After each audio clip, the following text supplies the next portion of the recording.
Hello and welcome to Pro Trader Strategies Market Commentary for Friday, September the 15th. My name's Eric Wilkinson. Some of you may recognize me as the Wolfman from CNBC, Fox Business, or even the Wall Street Journal for my commentary on everything from economic to geopolitical and market analysis. Please keep in mind that everything that we talk about in these market commentaries is not a solicitation to buy or sell any of these securities or strategies. At the end of the day,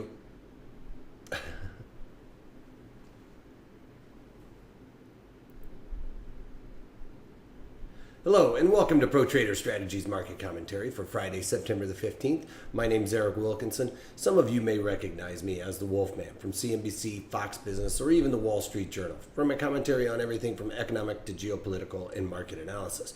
Please keep in mind that everything we talk about in these market commentaries is not a solicitation to buy or sell any of these securities or strategies. At the end of the day, we're here to teach you some different strategies that you can implement into your portfolios, but please do that in your own way.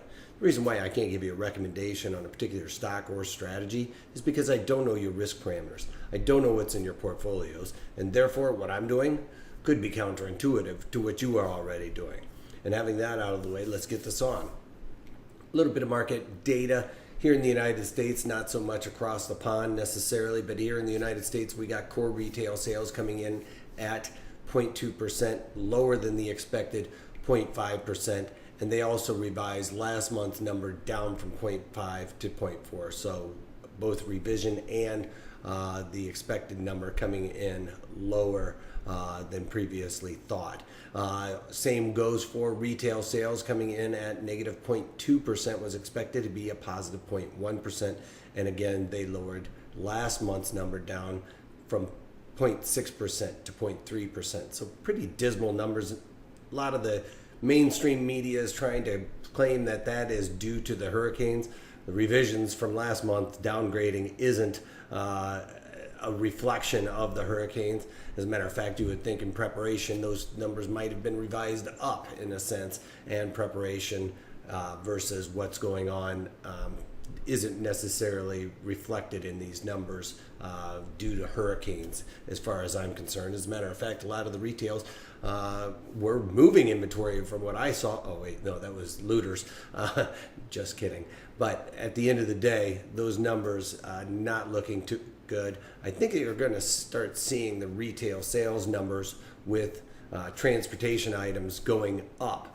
Due to the fact that I think there's like 500,000 cars that are going to be totaled out due to all of these hurricanes in Florida and in Houston. So you could actually see a lot of these retail numbers going up. Plus, in those areas, there's auto dealers, and those auto dealers are probably losing a lot of inventory. So that's going to have to all be replenished. So I think that those numbers could start skew to the upside. Then on to Empire State Manufacturing Index, came in at 24.4, was expected to be 18.2, so much better than expected there. Capacity utilization did pull back a little bit to 76.1, was expected to be 76.8, but they did revise the previous data point up by 0.2%, so that kind of somewhat offsets each other. And then we got industrial production came in at negative 0.9, expected to be a positive 0.1, and they did revise last month's number up slightly, but not making up for that gap of a basic full percentage point below what was expected. So industrial production pulling back a little bit. So that Empire State Manufacturing number is a little bit skewed in a sense that Empire Manufacturing is up a little bit, but we're seeing industrial production pull back a lot, which is a bit of a red flag as far as I'm concerned. And when you're seeing industrial production pull back, capacity utilization pulling back, that means manufacturers aren't really producing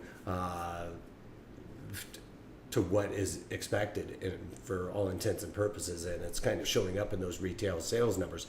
The retail sales numbers are somewhat more forward-looking in a sense, so maybe the manufacturers are seeing this retail sales numbers pull back and not really moving forward with a lot of manufacturing. And remember, we saw the inventories numbers start to rise a little bit, so a lot of that could be due to the fact that they're not ramping up production and getting ready for retails to buy. They're actually pulling back on producing, and inventories are rising, which is not a good thing. So that's why I was talking about that inventories number being a little wanky. It's a little bit more difficult to discern, but when you start seeing these retail sales numbers, that's where it starts making a little bit more sense as far as I'm concerned. All right, so on to the overall markets. We got crude oil down slightly right now. Yesterday was blasting off when we were talking. It really came off late in the day. Did settle above that 200-day moving average. Today, fighting to stay above water or above that line there, and this 38 Fibonacci level is acting as a nice support. But I think that the market's really comfortable right here at around this $49.30, slightly above that right now. But as you can see, this is where the volume node is. So the further it gets away from that volume node, it's going to kind of slow down on momentum unless it really gets some kind of catalyst to get that thing spurred higher to the upside. On to gold futures, gold coming off as expected. There's not a whole lot for the gold bugs to kind of hold their hat on right now. We've got equities moving higher. As a matter of fact, Dow Jones, E-mini S&Ps again with new historical highs. So that's going to be a flight out of gold and into those equities. We're also seeing the bonds slightly in positive territory, but at the end of the day, it's unchanged for all intents and purposes, up 2 points on the day.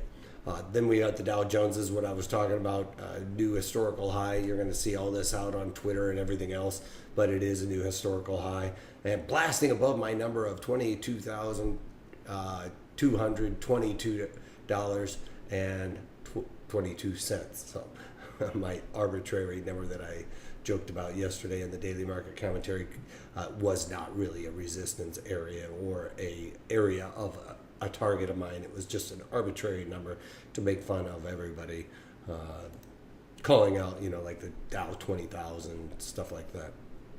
All right, we got NASDAQ back into positive territory right now. NASDAQ in above 6,000 also, which is another one of those arbitrary numbers, but everybody is going to be talking about it. It is somewhat significant in the fact that it's 6,000. I mean, that's huge to the upside when you think about how low we were back in 2008 and things of that nature, or even, just towards the end of last year. I mean, we are 1,500 points above where we were back in November of last year. So that's a pretty big move in 10 months in a sense. So just screaming to the upside and unabated, and not really worried about these retail sales numbers. Industrial production were both pretty bad as far as I'm concerned.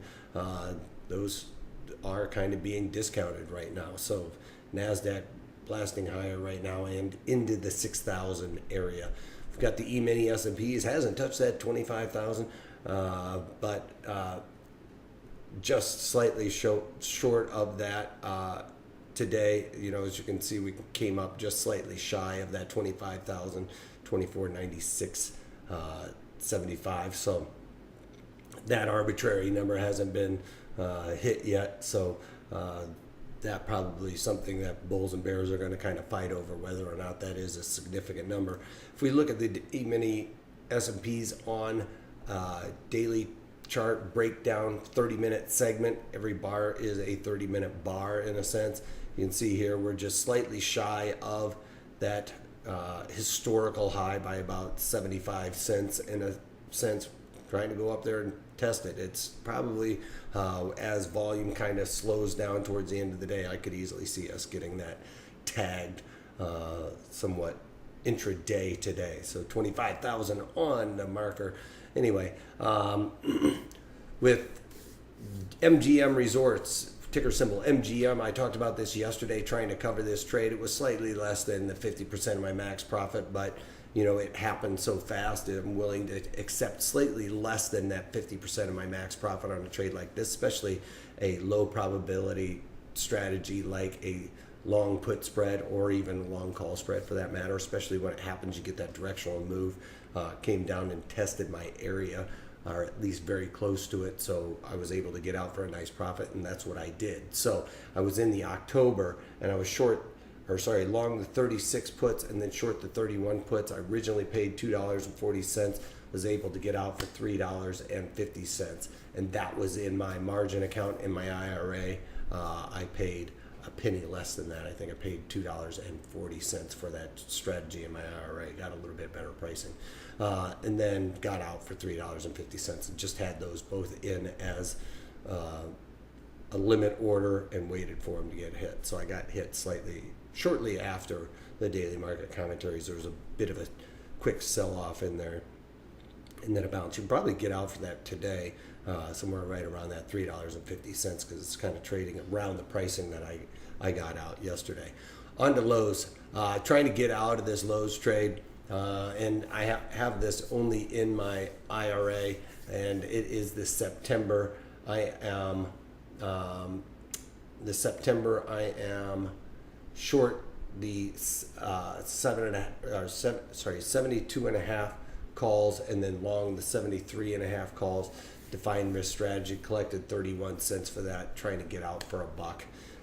It's deep in the money, so when I talk about like max profit, max loss, especially on the max loss aspect of a defined risk strategy, short call spread, and even a long call spread, when those things are deep in the money in a sense, it makes it a little bit more difficult to get out of those exactly for what that max profit, max loss is. So just been working an order in there for $1. I need to get out of that today, so I might have to pay more than $1. And quote unquote, your max loss is the width of those spreads, but when you get deep in the money, the bid offer is a little bit wider, so I might have to give up a little bit more edge than expected to get out of something like that. So that's something to keep in mind too.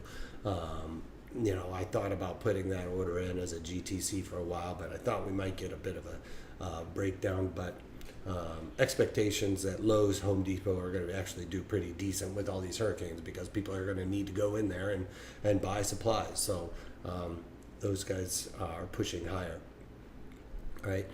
Then finally, GLD. This is one that I was able to get out of recently. Just got out right before I went on for the daily market commentary. Needed to get out of this trade for the fact that my short calls were in the money, the long calls were not. So I had to give up a bit of an edge in there as well, because I was in the September short the 125.5 calls and then long the 126.5 calls. Now, I thought I got into this trade for 30 cents and put it in as a 30-cent bid.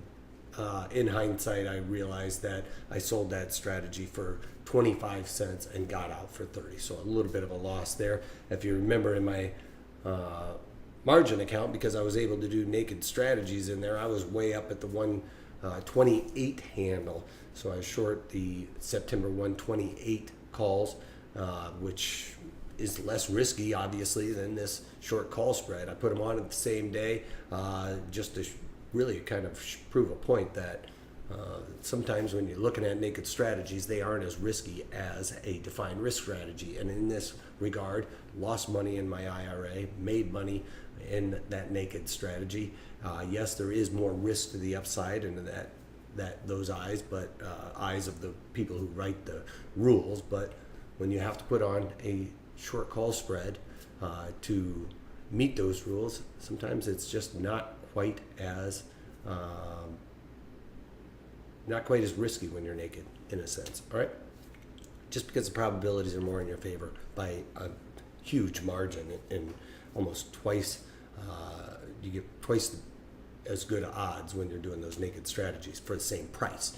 All right, that's what I'm trying to get to. Anyway, today's webinar is going to be on the long strangle. I'm going to show you how to set that up, when the right environment is to set that up, what the right strikes are, because it's not like the straddle where you just pick the at the monies. We're picking out of the monies, and I'm going to show you which strike location is going to give you the best bang for your buck, in a sense, the best probability of success, and show you when and where you should be entering those type of strategies. Yes, you can go out there, read a strangle is an out of the money call, an out of the money put. it's no brainer, right? Well, actually, it is. It is a lot of detail that goes into that, all right, in order to be profitable. So go check it out, protraderstrategies.com. If you can't take that, take it easy.